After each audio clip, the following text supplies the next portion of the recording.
Shalom, shalom, puji Tuhan saudaraku ya. Mari kita akan sama-sama belajar tentang kehidupan ini supaya di setiap tapak langkah yang kita tapai, kita ini tidak terpreset atau salah langkah. Kita bisa punya step yang tepat. Amin. Karena begitu salah langkah, salah arah, salah posisi, maka akibatnya akan jadi fatal. Mungkin sebelum kita ketemu Iren, bisa ditayangkan bentar. Sebelum kita masuk ke apa yang kita bahas, kita lihat sejenak ada video ya, sebentar 1-2 menit.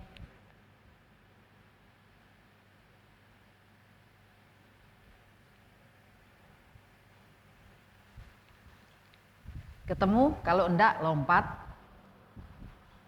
Bisa?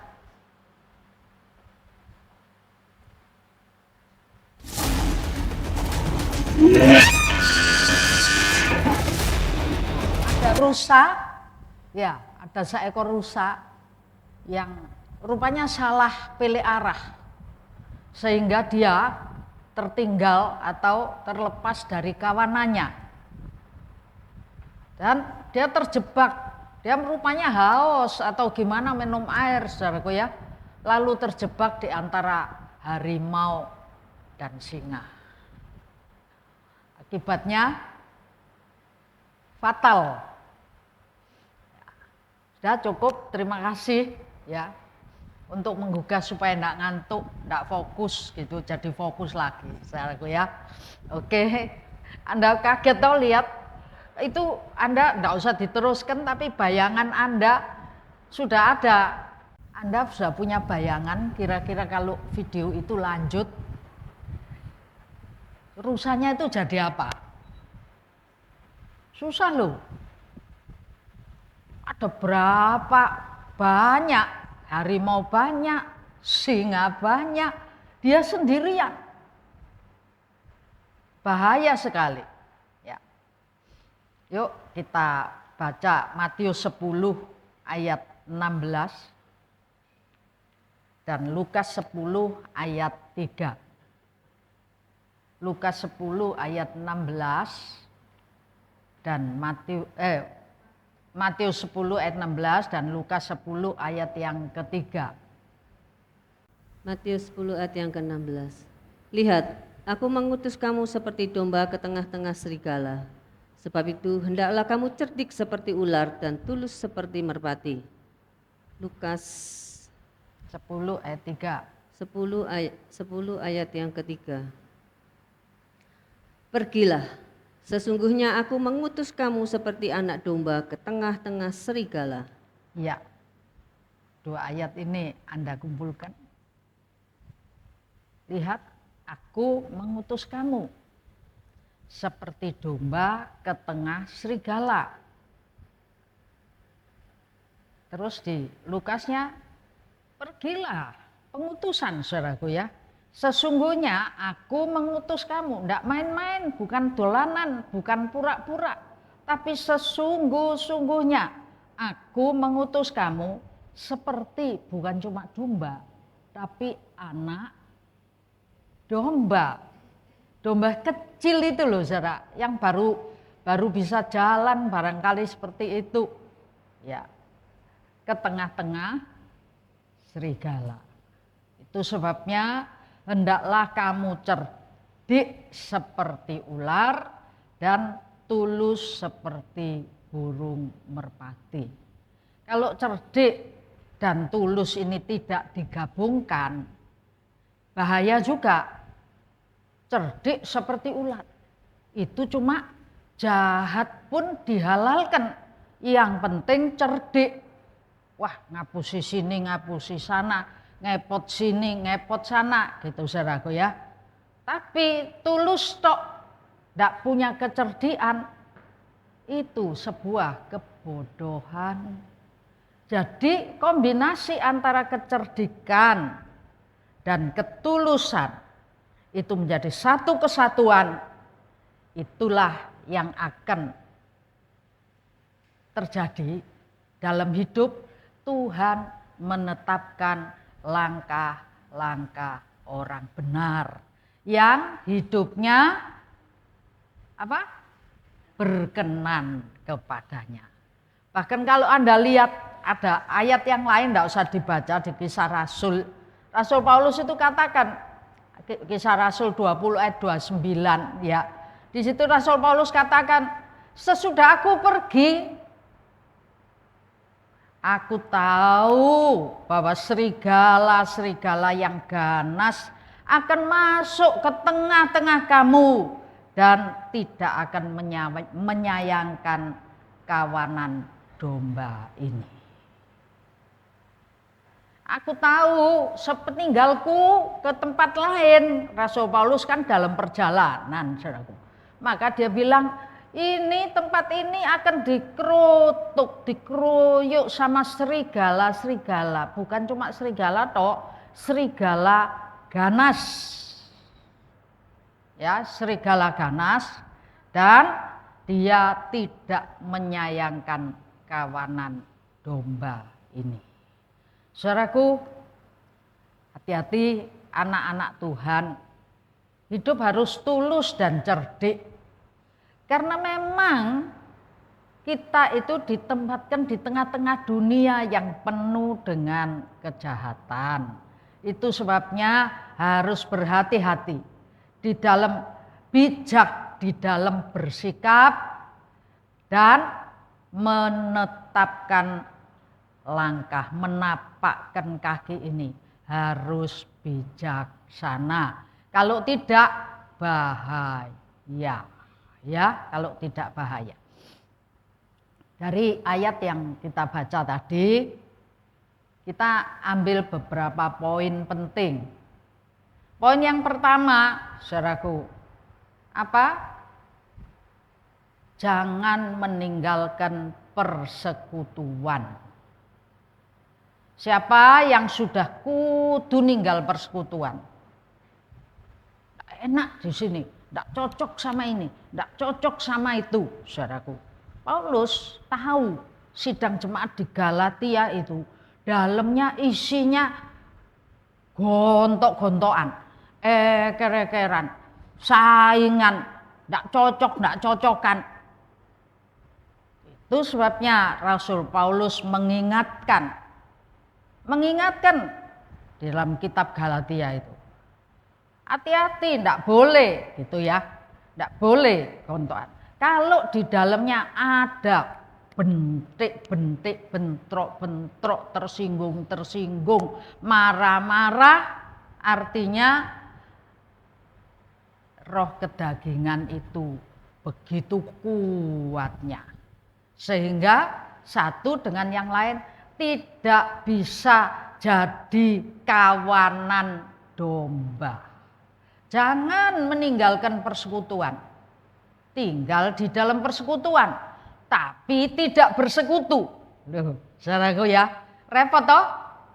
Alangkah baiknya, alangkah indahnya bila saudara seiman duduk bersama-sama dengan rukun seorang dengan yang lain. Ojo ngedu kene ngedu kono, gak cocok kene gak cocok kono, pahit kene pahit kono. Ndak indah katanya Alkitab, katanya firman Tuhan, ndak indah. Alangkah baiknya, alangkah indahnya kalau duduk bersekutu dan bersama-sama. Jangan tinggalkan persekutuanmu. Ada banyak hal bisa membuat kita bersikap meninggalkan persekutuan. Saudaraku, enak gereja gede, wah kayak wonge, wis gak ono cekcokan. Betul? Betul enggak betul? Enggak ada cekcokan. Orang sak kan kenal sebelahnya enggak, kenal depannya enggak, kenal burine enggak. Enggak ada cekcok. Kalau cekcok paling ya royokan duduk, saudaraku ya. Wah saking penuhnya royokan duduk gitu. Tapi setelah itu karena enggak kenal, enggak jangget. Kalau kenal baru jangget. Ya. Jadi Alkitab menuliskan jangan tinggalkan persekutuan. Ya. Poin yang satu.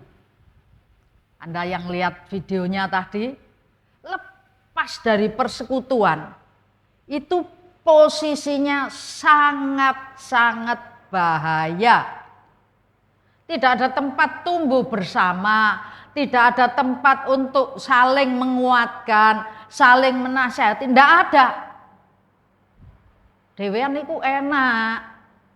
Betul lah dewean niku enak. Dibaca tolong Kisah 20 ayat yang ke-28.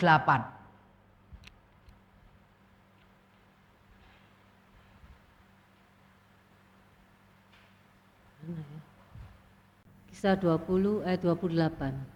Karena itu jagalah dirimu dan jagalah seluruh kawanan. Karena kamulah yang ditetapkan Roh Kudus menjadi pemilik untuk mengembalakan jemaat Allah yang diperolehnya dengan darah anaknya sendiri. Anda tahu jemaat ini diperoleh dari apa? Darah Yesus Kristus. Satu-satu ditebus, diampuni dosanya, diangkat jadi anaknya. Satu lagi diampuni dosanya, diangkat jadi anaknya. 2, 3, semua kumpulan itu adalah kumpulan anak-anak Allah. Dan masing-masing anak-anak Allah itu harus menjaga kawanannya. Amin. Apa? Menjaga kawanannya. Bukan ngukari, bukan benceni, bukan. Masing-masing kita harus menjaga kawanannya. Saudara, kalau domba itu lari atau rusa tadi lari, ada yang ketinggalan. Salah satu itu ngingetkan, barengi lagi gitu, saudara. Jaga kawanan itu supaya tidak tercerai berai, supaya tidak ada yang tertinggal, supaya tidak ada yang celaka. Jadi yang pertama, saya cepat-cepat saudaraku ya biar habis. Yang pertama adalah jangan tinggalkan, ayo disebut bersama. 3, 2, 1. Tinggalkan persekutuan. Jangan tinggalkan persekutuan. Jangan Tinggalkan tinggalkan persekutuan. Amin. Amin. Jadi poin 1, jangan tinggalkan persekutuan. Karena alangkah indahnya, alangkah baiknya bila saudara seiman duduk bersama-sama, saling memperhatikan, saling menguatkan, saling mengasihi. Amin. Poin yang kedua, saudara. Jangan salah langkah. Maksudnya, saudaraku, kita harus berhikmat dan bijaksana. Itu siapa video tadi? Rusa yang satu itu kalau Anda analisa, kenapa karena ijenan ya? Kenapa tinggal sendirian? Ayo, kita bisa analisa macam-macam sebabnya dari analisa kita. Yang pertama, ngelak. Tahu ngelak? Haus. Dia asik mencukupkan kebutuhannya, melampiaskan keinginannya, haus, minum dengan tidak lagi peduli dengan sekitarnya. Sampai kancane wis ado, dek kincret ndak sadar, saudaraku. Di mana teman-temannya? Hati-hati, ego itu juga bisa membawa kita terpisah dari persekutuan. sekutuan. Ego bisa buat kita tidak bijaksana. Mau nonjol sendiri, glon, kabeh lek ambek aku ngetut gitu saudaraku ya. Betul enggak? Loh itu ada bakat-bakat tertentu gitu saudaraku. Orang-orang, ya ini sendiri dia haus pujian, dia haus kesenangan, dia haus apa saja, nggak ngerti saudaraku ya. Yang jelas dari analisamu aja, jelas dia satu, dia minum karena dia saking hausnya. Yang kedua, jalan-jalan dia lalu ndak fokus, dia bisa jalan tidak sesuai arah dengan teman-temannya. Atau ada sesuatu yang menarik dia keluar dari kawanan. Lari. Ada macam-macam perkara yang menyebabkan rusa ini ditinggal temannya atau dia yang ninggal temannya, saudaraku ya. Jadi yang poin yang kedua, berhikmat dan bijaksana. Berhikmat dan bijaksana itu ada beberapa poin ya. Yang pertama apa? Efisiensi waktu. Efisiensi waktu. Tidak berhikmat. Waktumu ada batasannya enggak? Waktu yang kita punya itu ada batasannya enggak? Ada batasannya dari lahir sampai dipanggil. Enggak bisa plus. Hizkia itu dapat plus tapi enggak bijaksana. Tambah habis, saudaraku ya. Jadi kita ini punya batasan waktu. Itu sebabnya kalau enggak salah punya ada buku kecil, buku saku hidup maksimal. Anda bisa baca itu, lumayan. Kalau enggak salah pengarangnya Jarod Wijanarko. Kalau enggak salah, ingat. Hidup maksimal. Apa maksudnya? Enggak ada waktu yang terbuang, enggak ada waktu yang tersisa. Semuanya waktu yang ada bermanfaat. Di retret dibahas tentang hati-hati, iblis seperti pencuri. Dia bukan perampok aja, saudara. Dia yang dibahas di retret seperti pencuri.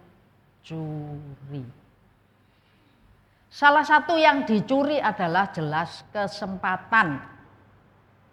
Berbicara kesempatan, yang dicuri itu juga waktu. Waktumu loh dicolong. Pak Eno bilang, sadar enggak kecolongan? Kadung hilang baru sadar. Kalau sadar kecolongan, copet itu aja enggak sadar. Kita enggak sadar dicopet gitu itu. Ya. Sekarang di mana? Di negara barat, khususnya Perancis mana, waduh copetnya merajalela katanya saudaraku ya. Turis yang ke sana pencurinya juga bukan main dalam bis, koper itu bisa hilang. Menakutkan. Nggak sadar. Sekarang iblis pakai ilmu canggih. Teknologi digital. Kita yang tua-tua gaptek. Kalau mau perlu panggil cucu, saudaraku ya. Betul ya? Benakno ini lho, ngono. Gak iso sing tuwa. Bener nggak iso yang tua? Baru ini, oh ya bukan baru sih, berapa waktu yang lalu, berapa tahun saya kunjung ke seorang senior hamba Tuhan. Senior hamba Tuhan. Beliau dulu aktif bukan main. Belakangan kok hilang suwe kok gak eneng. Nak ngerti usianya sudah ujur saudaraku ya, jadi mengurangi kegiatan banyak. Sampai sana leye-leye. Tak lihat kok leye-leye. Ngapain? Leye-leye ngegame saudaraku ya. Wow. Oh, kalau ngegame ini tante katanya gitu. Bisa sampai jam 1, jam 2 malam, ndak ngantuk loh. Ini ngilangi stres, ngilangi bosen. Lah sembayangnya kapan tuh? Betulkah orang tua gaptek? Ndak gaptek loh sebetulnya orang tua itu. Pinter dolek dolanan. Itu yang tua katanya, ini kan waktunya pensiun, hak-hakku mau untuk apa gitu ya. Tapi saya tanya yang muda-muda habis enggak untuk gini? Ya. Iblis pencuri. Gunakan waktu yang ada karena waktu ini jahat. Kalau Anda lihat video pertama tak buka tadi, jahat enggak? Situasi di mana engkau berada, jahat enggak? Bahaya enggak? Lu sekitarmu itu lo, singa.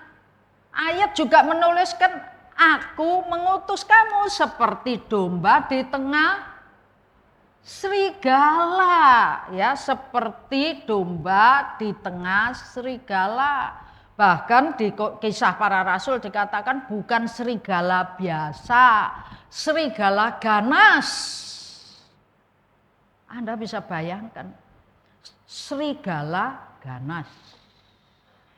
Itu sekitar kita itu seperti itu. Kalau kita banyak kehilangan kesempatan yang Tuhan berikan kepada kita, salah satunya adalah akalnya serigala ganas ini. Salah satunya. Jadi mari ini di Efesus 5 juga dikatakan, berjaga-jagalah karena lawanmu seperti iblis, seperti singa yang mengaum. Gunakan waktu yang ada karena waktu ini jahat. Kolose 4 ayat yang kelima. Kolose 4 ayat yang kelima. Hiduplah dengan penuh hikmat terhadap orang-orang luar. Pergunakanlah waktu yang ada. Nah, pergunakanlah waktu yang ada. Anda ingat ceritanya Elia? Ketika Elia ngomong sama Raja Ahab, balik kamu ke kota. Sebentar lagi hujan deras turun. Belum ada tanda-tanda hujan. Belum sama sekali. Tapi Elia tahu sebentar lagi hujan, derau angin luar biasa. Itu bahaya. Itu sebabnya dia mendahului Ahab. Dahului hujan dan angin. Gunakan waktu yang ada, salibin. Amin. Kalau ngomong-ngomong, kalau sekarang ini Anda berkendara di jalan pakai motor, nggak usah yang motor, yang pakai mobil aja. Kalau sudah lihat mendungnya weteng, Anda lihat di jalan itu orang-orang ngebut semua enggak? Ngebut kuwabe saudaraku royokan dalan. Wedi hujanan deres. Karena hujan deres itu bahaya. Bisa banjir, bisa topan, angin, bahaya sekali. Pompong gurung keban kebanjiran. Amin. Kalau sudah kebanjiran, bahaya. Kalau di dunia aja Anda bisa begitu, semua orang dunia bisa berhikmat. Kenapa anak-anak Tuhan tidak sadar? Waktu-waktu ini jahat. Dolar kemarin katanya sampai 18.000, saudaraku ya. Kemarin malam saya lihat di TV sebentar, tembus 18. Terus siapa itu ahli ekonom Basri itu bilang, bukan 18, ini bisa sampai 25 katanya. Tempo hari diramal-ramal bisa 21. Terus kemudian 22. Sekarang 25. Lek selawe tenan. Kukutan enggak? Banyak alasan sebabnya. Tapi yang jelas saya ngomong, bumi ini memang sudah tua. Sudah waktunya Tuhan akan datang kembali. Anak-anak Tuhan harus mempersiapkan diri dengan sebaik-baiknya. Gunakan waktu yang ada. Baca itu hidup maksimal itu. Dia buat list gitu, salah satunya. Buat list pagi jam segini sampai segini. Bukan tegang, tapi itu sebagai arahan, panduan. Doanya jam segini sampai jam segini, ini. Dan waktu ini diusahakan untuk dijalankan. Kalau tidak punya panduannya ini, maka akan ngawur sepanjang hari. Ya, hidup maksimal, gunakan waktu yang ada. Coba Anda pikir sehari hidup Anda 24 jam. Ada enggak yang punya sehari 25 jam? Dimbui sama Tuhan sak jam. Siapa-siapa ya dapat embo ya? Lek dapat embonya 1 jam dibuat foya-foya saja.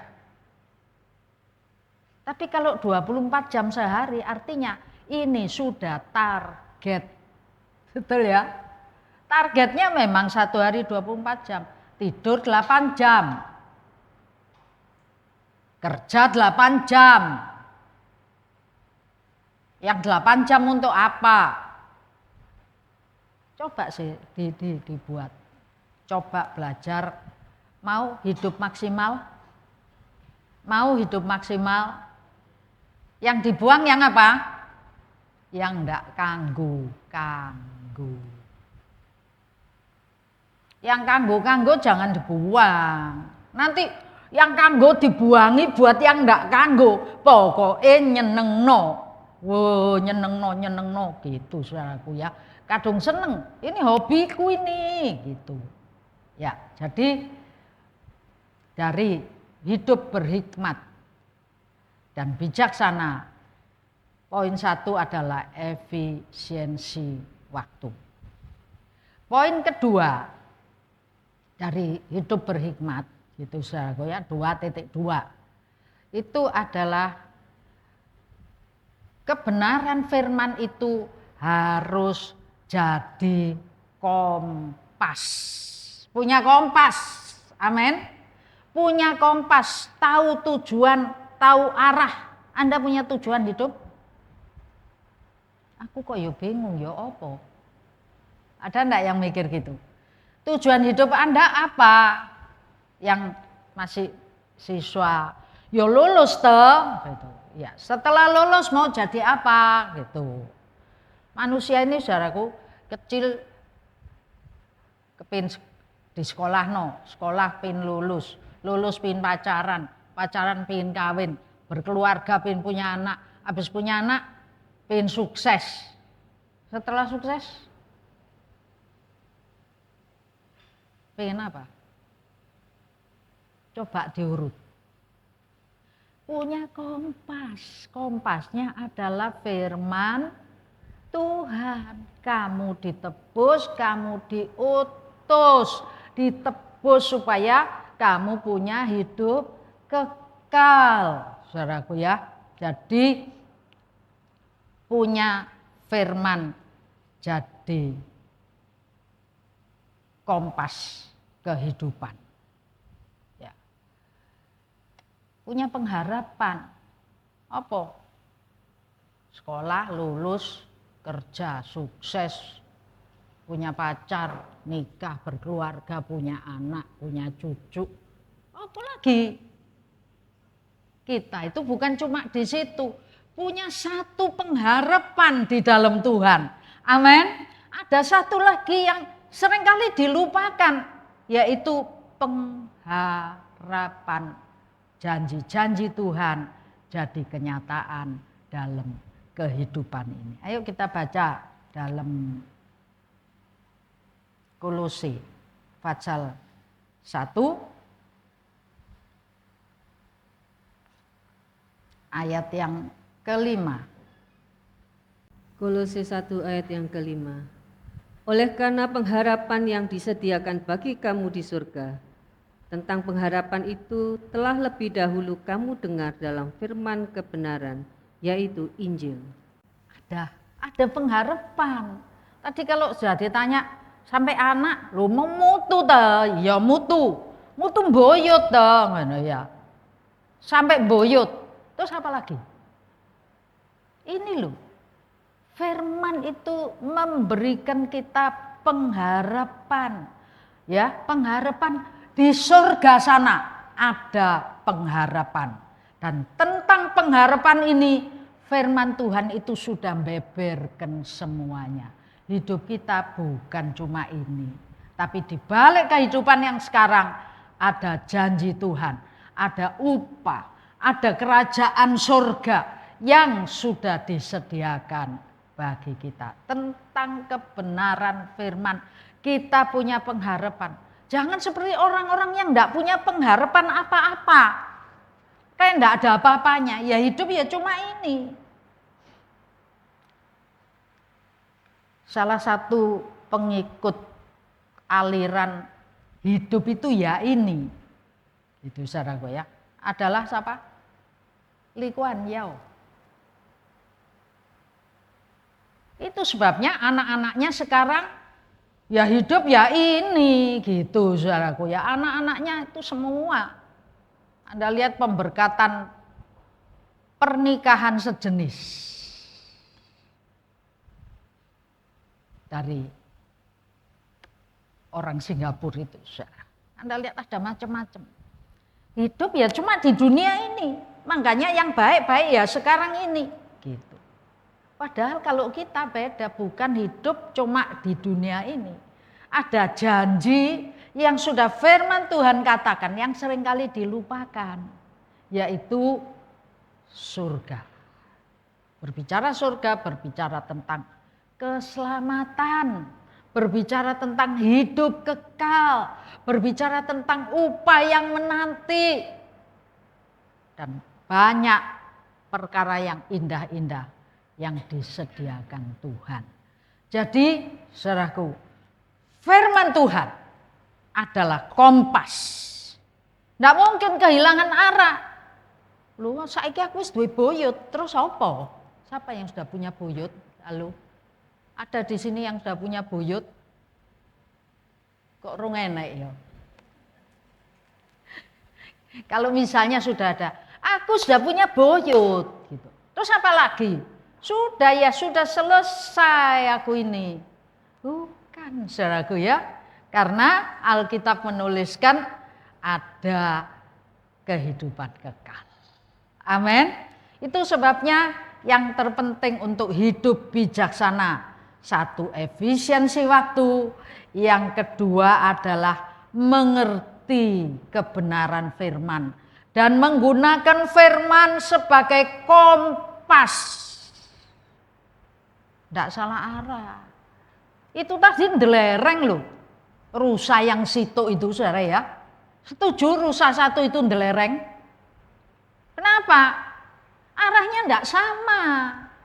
Kalau kita tidak punya kompas, tidak punya arahan, tidak punya tujuan hidup yang jelas, bisa salah, kaprah.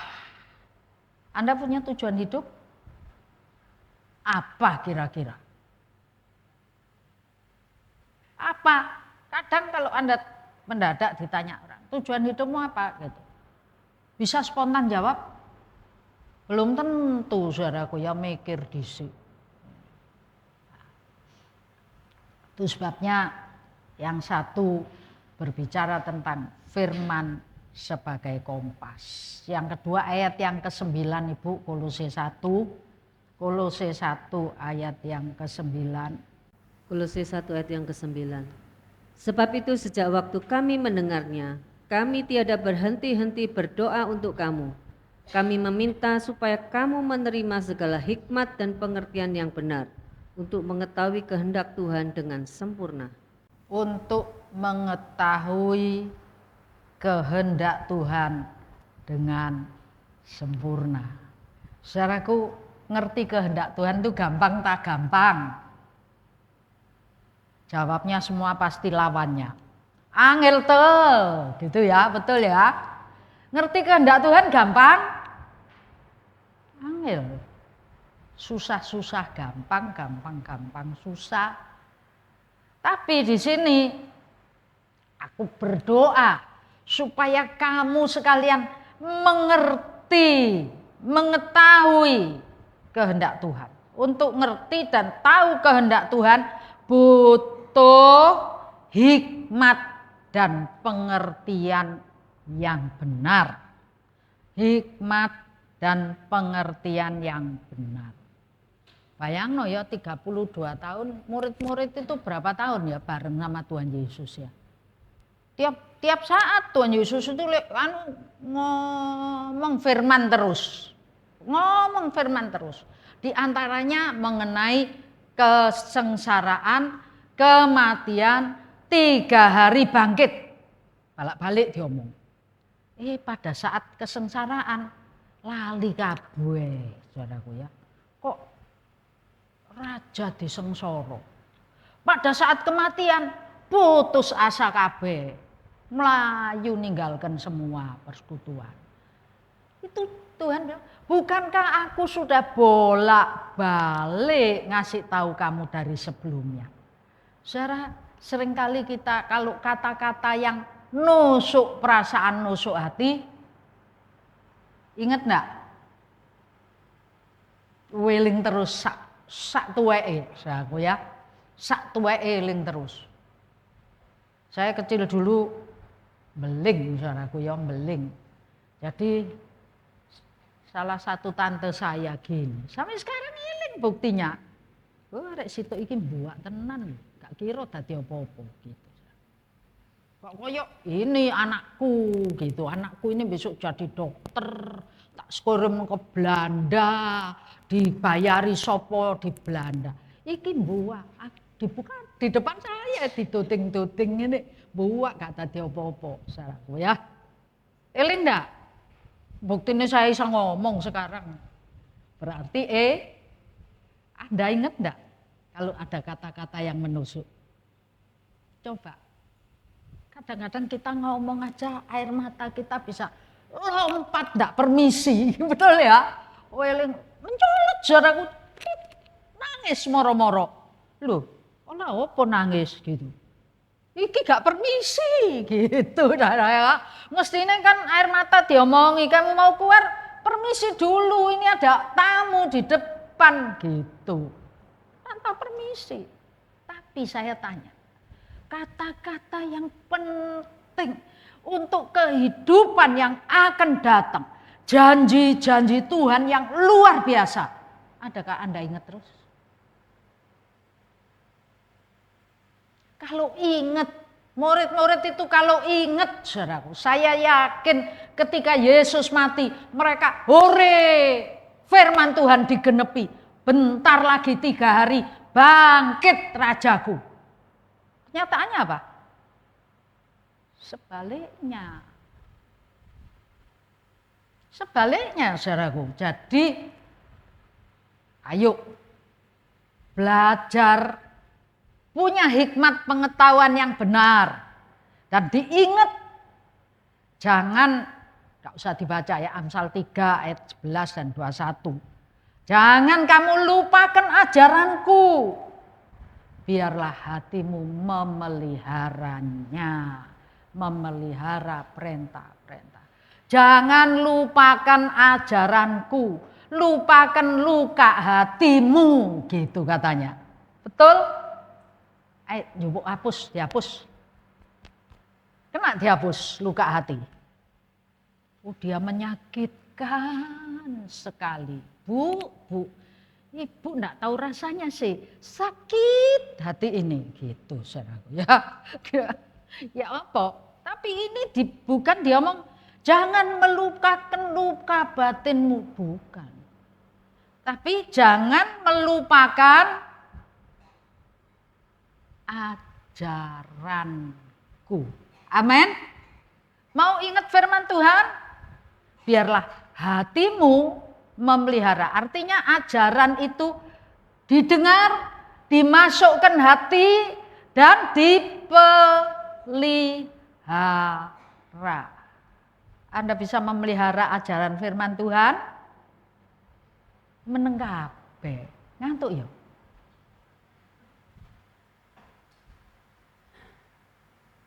Mengingat ajaran firman, memasukkannya dalam hati dan memeliharanya.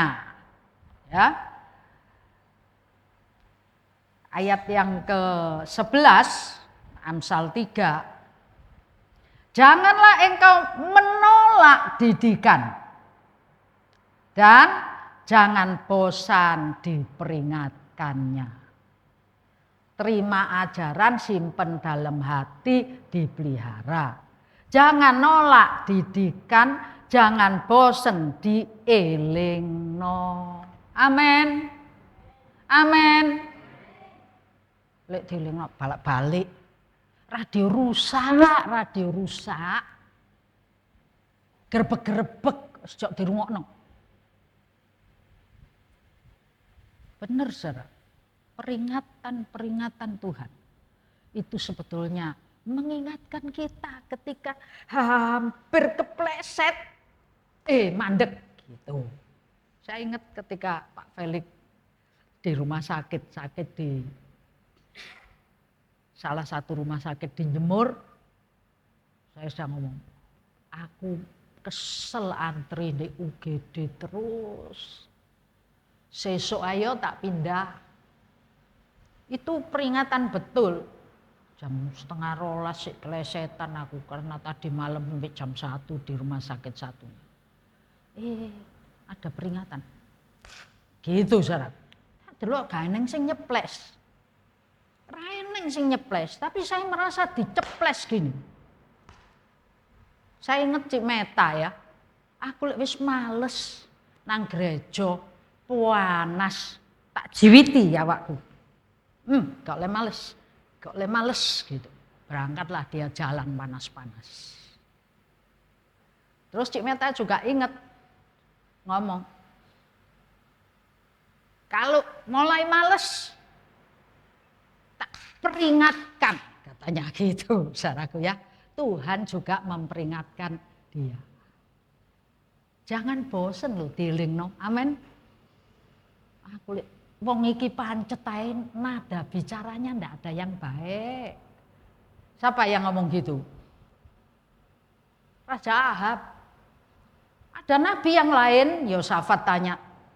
Ada sih, tapi dia itu kalau ngomong ndak ada baiknya. Pancet ae, omongnya elek terus, ngilingno terus, nyeneni terus. Bosen aku. Jangan panggil dia, nanti kan ngomong yang elek. Tuh saudaraku ya. Ingat kalimat itu? Yosafat bilang, panggilan dia.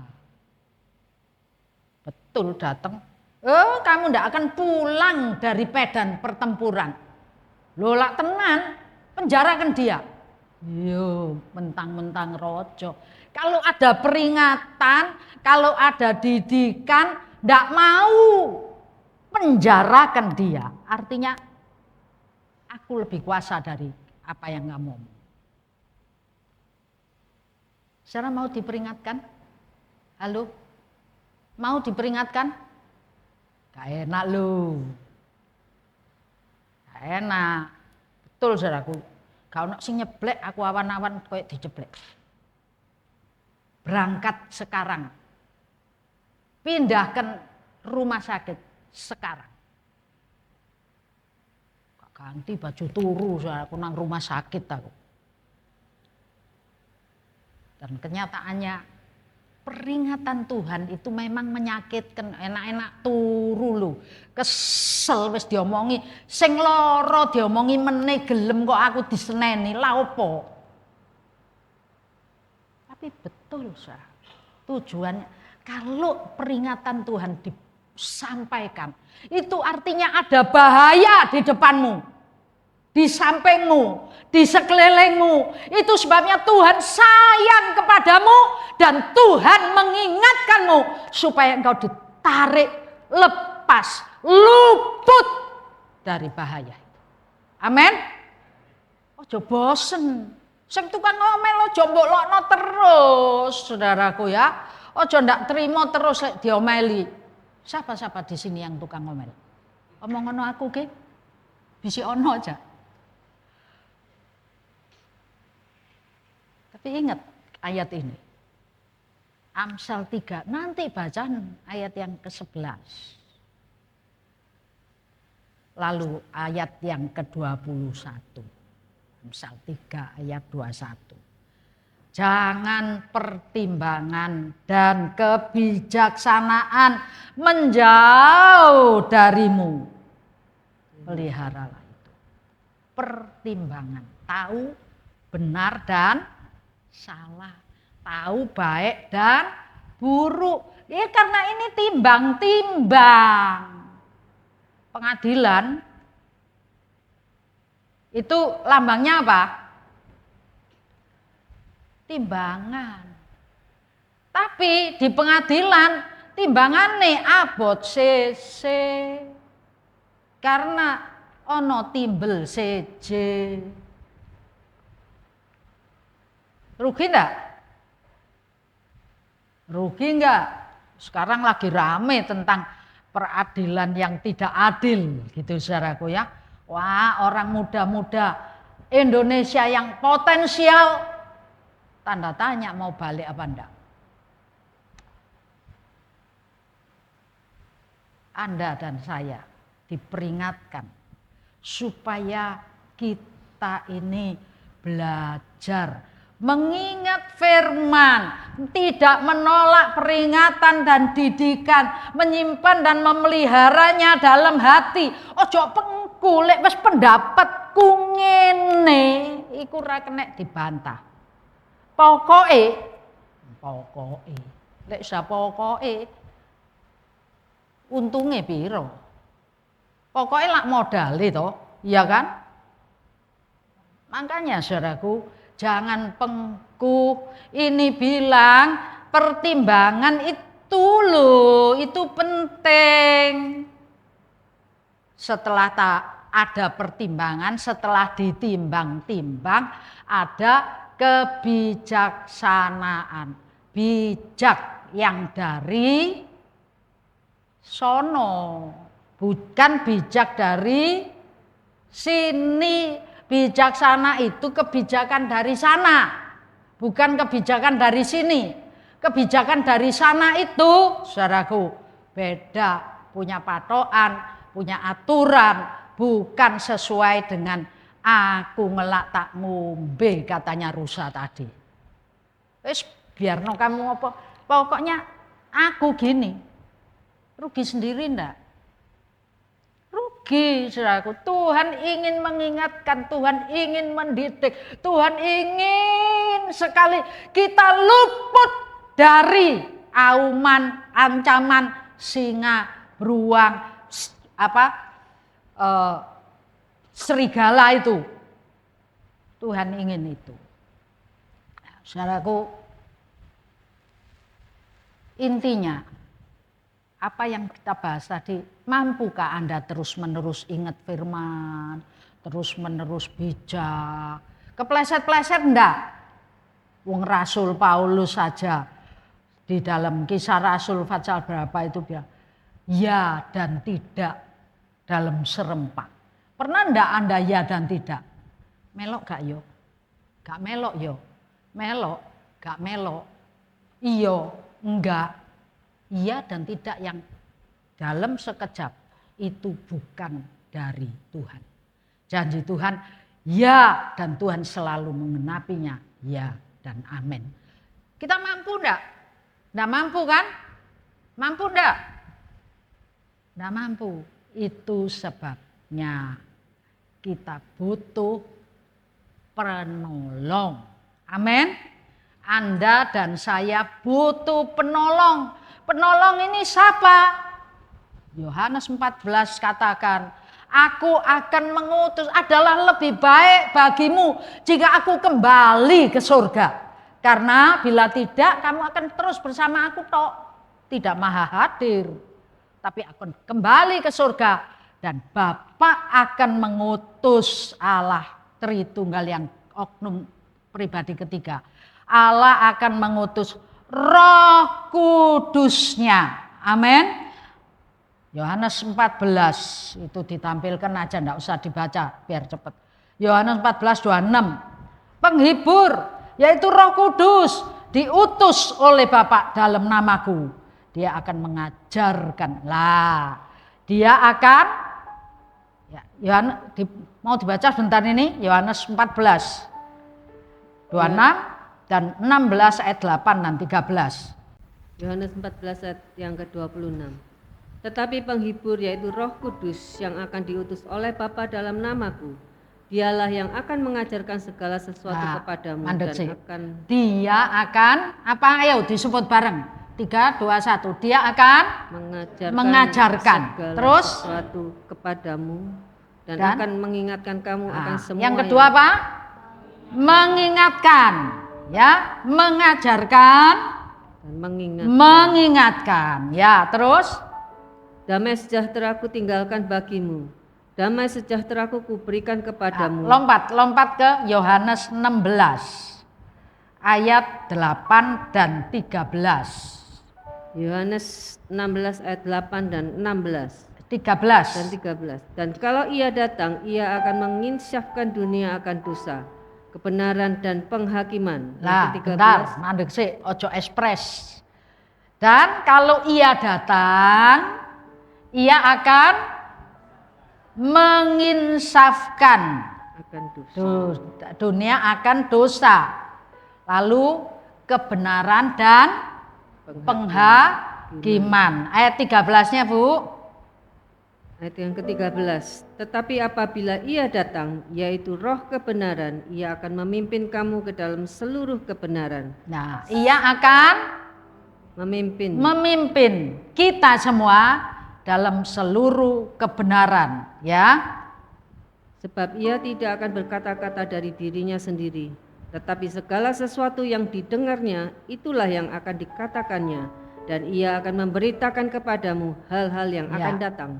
Tak baleni ini Yohanes 14 ayat 26 dan 16 ayat 8 ayat 13. Yang pertama, Roh itu mengajarkan, lalu mengingatkan, lalu menginsafkan akan dosa dan kebenaran dan penghakiman. Lalu yang terakhir, ia akan memimpin kamu ke dalam seluruh kebenaran Allah. Butuh ini enggak? Butuh ini enggak? Kita itu sering delereng, sering nolak-nolak, sering enggak fokus, sering lali firman. Tapi saya ingatkan, Roh Kudus, kita perlu Roh Kudus. Hiduplah oleh Roh. Jika kamu hidup oleh Roh, Galatia 5 ayat 25 ayat 16. Jika kamu hidup oleh Roh, maka kamu akan dipimpin oleh Roh. Amin. Amin. Roh Kudus sudah diutus belum? Saya tanya. Minggu lalu kita peringati hari Pentakosta. Roh Kudus sudah diutus. Diutus kemana? Ke dalam kehidupan kita masing-masing. Jadi sudah ada belum? Sudah. Lalu apa yang jadi tugas kita? Tugas kita apa? tugas kita adalah jangan ngusir Roh Kudus. Jangan menjauh dari Roh Kudus. Hiduplah di dalamnya, maka kamu akan dituntun dan dipimpinnya. Dalam tuntunannya, dalam pimpinannya, kamu akan diingatkan mana yang benar, mana yang salah, mana yang harus kau jalani, dan mana yang harus kau hindari. Ketaatanmu adalah obat yang manjur. Obat anti racun. Racun apa? Buah-buah kedagingan. Jika engkau taat, maka engkau sudah punya anti racun. Kedaginganmu itu racun. Persahabatan dengan dunia musuh Allah. Roh-roh kedagingan, buah-buah daging membawa pada kebinasaan, itu racun. Tapi ketika engkau biarkan engkau memelihara Roh Kudus dalam hatimu, engkau memberikan dirimu dituntun dan dipimpin oleh Roh Kudus, maka sebenarnya engkau sedang dituntun, dipimpin menuju pengharapan yang kelak jadi sebuah kenyataan. Janji Tuhan bukan ya dan tidak, tapi janji Tuhan itu ya dan amin.